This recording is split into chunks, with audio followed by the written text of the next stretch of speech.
Good morning friends. তো দেখে তো বুঝতে পারছো কোথায় যাচ্ছি আমি।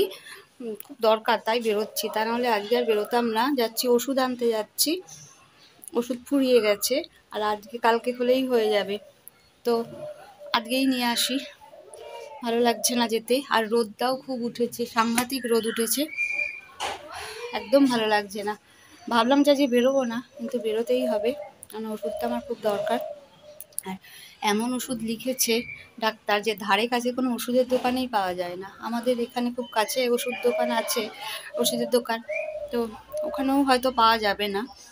তো অনেকটা দূর যেতে হবে, টোটোতেই যাব, কি করবো আর। তো সমস্ত কাজকর্ম মোটামুটি হয়ে গেল।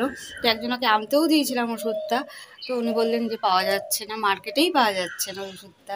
এর আগেও ওষুধ ডাক্তার লিখে দিয়েছিলেন, সেটাও পাওয়া যায়নি, অর্ডার দিয়ে দিয়ে আনা হতো। তো এবারটাও তাই হবে। তো বাড়িতে পিসি থাকলো, আমার তো মোটামুটি সব কাজ হয়ে গেছে। দেখি আমি যাই, টোটো পেলে তো খুব ভালো ধারে কাছে, তা নাহলে হেঁটেই যেতে হবে। আর এমন সময় টোটোগুলো পাওয়া যায় যে যেখানে যাবো সে খুব কাছে চলে আসি, সে তারপর টোটোটা পাওয়া যায়, আর উঠতে ইচ্ছা করে না। তো তাহলে আসছি, ভেবেছিলাম যে সেলাইগুলো কমপ্লিট করবো এই বেলাটা, কিন্তু আর হবে না, এসে আর ইচ্ছা করবে না, কারণ যা রোদ, তাতে এসে আর সেলাই করতে ইচ্ছা করবে না। আর বেশি কথা বলবো না, লেট হয়ে গেছে অনেকটাই। এবার আসছি, টাটা।